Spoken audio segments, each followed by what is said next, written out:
Hey, everybody, welcome back to the Curt Schilling Baseball Show, episode 70, World Series edition.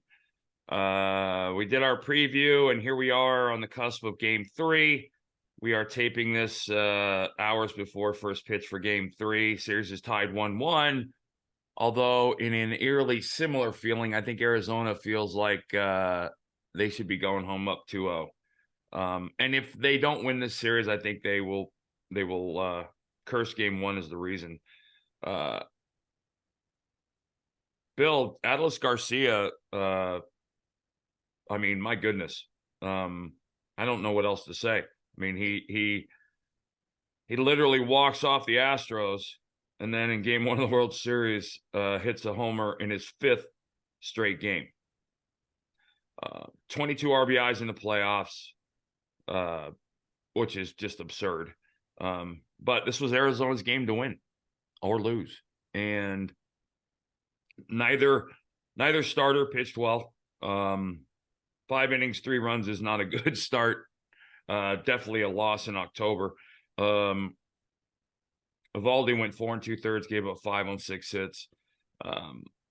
And hopefully, I don't know if you paid attention to watching them pitch, but command, Evaldi, somebody had mentioned, it might have been you, Bill, were asking me about, no, one of my friends was asking me about Evaldi's mechanics, and that start right there is one of the reasons why I've always had, he's a short armor, and a short armor can't command the fastball inside the strike zone on a consistent basis. You can get lucky every now and then, but he's a hard thrower who scatters the ball inside the strike zone, and that can be a challenging way to win a game in October. You have to explain what you mean by a short armor.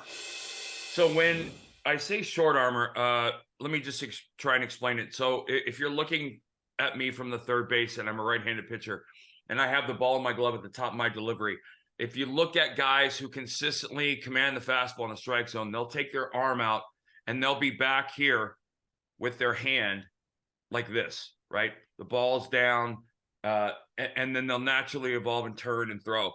A short armor is a guy, and they're very rare in the big leagues because it's so hard. You can't command your fastball. But if you look at, so this is normal, right? When you're at that position, a short armor will bring the ball back to here, and they'll turn their elbow and throw from here. And so it looks like it's actually harder for the hitter to see, right? Because it comes out of the jersey, and you're kind of, Max Scherzer's a short armor. In very different, but Evaldi is a short armor. So when you do that, you throw it, and a lot of times it'll come out of your jersey, a very tough spot to pick up. But as a short armor, you come here and you throw, and it's almost like if you've ever played darts, it's almost like having to throw a dart from the front of your chest like that. You have no ability to guide it. You're just pushing it to the plate, and it's incredibly hard on your arm. That's why you've seen very few guys. Kenny Hill, a guy for the Expos, Darryl Kyle, were a couple of the rare short armors that got to the big leagues. But it's impossible to command your fastball. You can throw strikes, and you do, obviously, but you don't have the ability to maneuver the ball around in the strike zone. You're just kind of letting it go. And like I said, what happens is when you're young, and this is for fathers of baseball players, when you're young, if you throw a ball that's too light, you'll end up being a short armor, because it's very easy to throw a ping pong ball or a wiffle ball like short arm. When you throw a ball that's too heavy, what you'll see a guy that gets to the big leagues and he's a heaver. They're very rare. But a guy that throws a ball too heavy when he's young will have, instead of his hand being this way, his hand will be turned up, because he learned how to throw a ball that was heavy and he had to support the weight of the ball. So if you're teaching young kids to throw a ball, it's very important to keep the ball weight ratio to the thrower. Golf balls for little kids starting to throw. And then little leaguers playing with baseballs is one of the biggest, most ridiculous things on the planet. But that's how throwers evolve. And so when you watch a guy like Brandon Pfaadt, who does command the zone and does have, when you watch go back and look at Greg Maddux, they're just prototypical. That their arms are back and they command the ball and they throw through the zone. Like I said, and it comes out here, which can be much easier to pick up in a sense, depending on the background. Just watch from home plate sometimes. When you see the slow-mo from the pitcher, look where the hand slot is. And a lot of times when you hear hitters talk about a background, they'll talk about the background behind the hand. In the stands, a lot of teams will put green tarps over the seats, or they won't allow fans to wear white shirts at home games because it's a nightmare. Or they'll do the opposite. Hitters that are comfortable in a park that have a good hitting background will have dark backgrounds behind it because their pitchers throw from a certain slot. It's actually a little bit of strategy involved in it, but those guys tend to have trouble consistently. And you'll see the walk rates for guys like that are very different. Strikeout to walk rates. They may strike out a lot of guys, but they don't have, they'll walk a lot of guys as well. But that's the difference between a short armor and a guy that short arms the ball and a guy that doesn't. And the guy that doesn't can command the zone. And so Texas takes game one, and they take game one in a fashion that will be remembered for Octobers to come, because Corey Seager, who has had a monster year, hits a one-out home run after a leadoff walk, by the way. You'll almost never, ever see a late-inning postseason rally that doesn't involve the pitchers making a mistake, whether it be a walk or a hit by pitch. And that's exactly what happened. Seawald ends up walking the leadoff hitter, and Seager does what he's done all year. So they take five. They take game one, and they go into game two. And now, but before we get to game two, Curt, the similarities to me between that game one and the game four of the 2001 World Series that someone named Curt Schilling started and went 7 innings, only to see his reliever fall apart. Right. So the difference was, it was one of the few times where I don't want to say consented, because that's too strong a word, but Bob Brenly wanted me out of there because he knew I was going to start game 7 if there was a game 7. And he thought it would be better to give me one less inning. And it turned out not to be, because if you go back and look at that whole inning that BK had in the 8th inning, it was a rough one, and it brought on the 9th. In hindsight, it didn't. I don't think it would have had any impact if I would have gone one more inning. But well, again, you would only thrown 88 pitches at that point. Right. But I was starting 1, 4, and 7. Right. So that was, the thinking was, hey, let's get him out. We got a 3-1 lead. I think it was 3-1. Yeah. And then he'll be fresh for game 7. And I was fresh for game 7. And I think I would have been fresh for game 7, even if I'd gone another inning. But at the time, it seemed like the prudent thing to do. And I was a little hesitant to okay that, but it seemed like, okay, I'm coming back in 3 days. You were hesitant, and then Tino Martinez hit a 2-run bomb to tie it at 3. Yep. And the worst part was, if you go back and look at that game, the more important thing was, look at the at-bat Brocious had in game 4 against BK, and then the home run he hit in game 5 was because of the game 4 at-bat. He was very comfortable at the plate against this guy. He'd gotten a couple swings. I think he hit a foul home run, actually, in game 4, or hit a bomb off BK that was foul. But he was clearly, that helped him for the next night when he hit the home run in the 9th off BK. Little things like that add up. But you went into game 2 down 1-0. And Merrill Kelly came up huge. That's the only way to put it. Gave up a run on a solo homer, which is fine. 3 hits, didn't walk anybody, punched out 9. He's 3-1 with a 2.25. More importantly, he's got a 0.89 whip in the postseason, which is, those two things go together.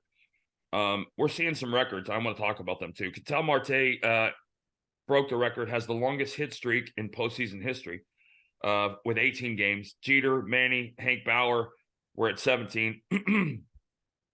Gabriel Moreno, hit his 4th home run. Ties him behind Sandy Alomar, or ties him for second behind Sandy Alomar, who had 5 in 1997 for catchers. And the coolest thing to happen probably in the postseason so far was Tommy Pham was 4 for 4, scored twice, clearly locked in and feeling it. he asked to be pinch hit for in a 7-1 game. Now, normally there's a lot of Q&A around something like that happening, but he did it so teammate Jace Peterson could get his first World Series at bat. And that just reeks of awesomeness in so many different ways. And the foreshadowing of Jace Peterson possibly coming up and pinch hitting late in the series and getting a game-winning hit is really strong with me. Those things tend to not get those go unnoticed until they matter. But I thought that was pretty cool. And I think that that's an indicator. And basically, when two teams are at this point in the season, you're going to find things about these teams that other teams don't have. And that's one of them. They're clearly, both of these teams, everybody feels like they're a team of destiny when they're in the World Series. Both teams feel that way. And both fan bases feel that way as well. But the struggle was my, go ahead. We kind of breezed by Merrill Kelly. He's been their best starter in the series. Yeah. He has 4 starts, Curt, and he's given up 3 hits. Right. Only 3 hits in all 4 starts. And I don't think anybody's ever done that. That's crazy. And nobody was looking at him to be the guy, but he's been the guy. Well, Gallen hasn't, clearly. No. But Kelly and Fat both. Here's the problem for both. I'm going both ways, right? Montgomery didn't pitch well at all. 4 runs on 9 hits over 6. The Arizona offense was on him. They had 16 hits. They only punched out twice, by the way. But Martin Perez came in and turned it into a rout. But Montgomery didn't pitch well. Now, so basically you leave Texas 1-1, so it's a best of 5.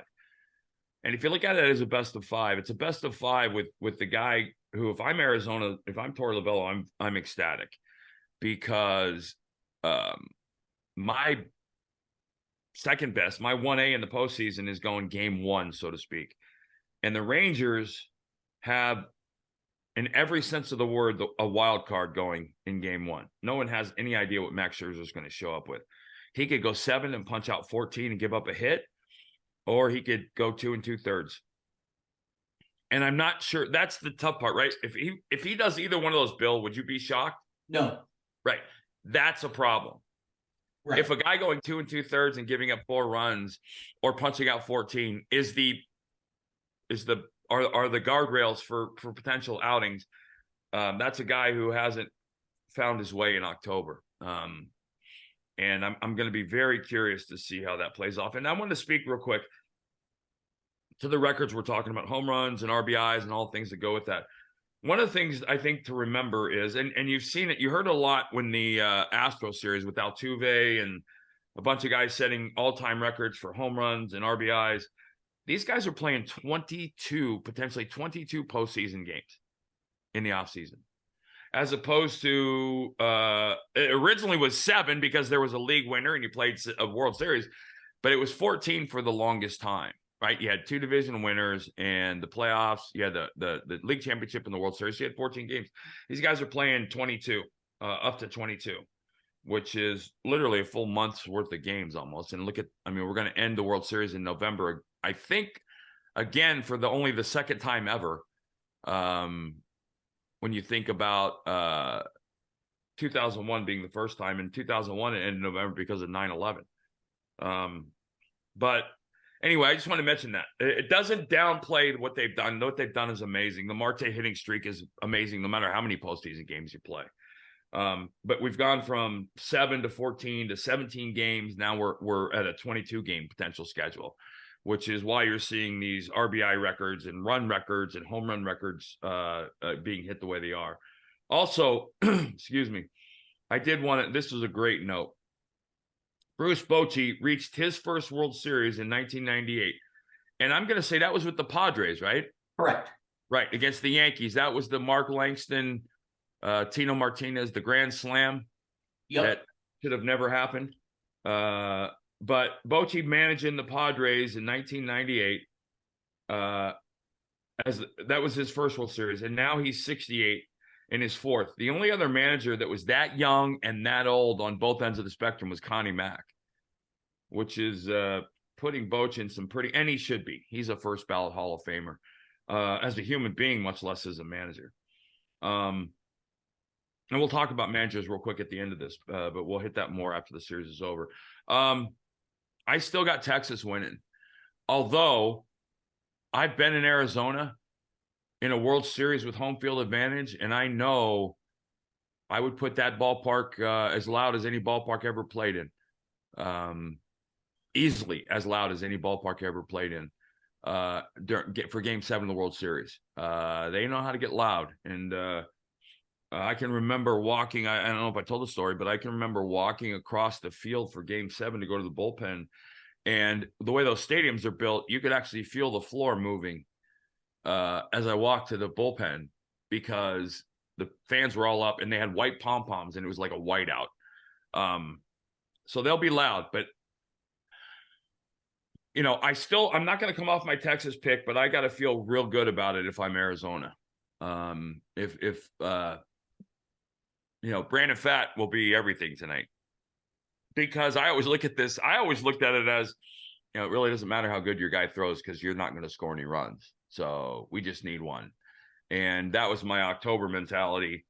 And I feel like Brandon Pfaadt has got that confidence, regardless of how. Here's the key.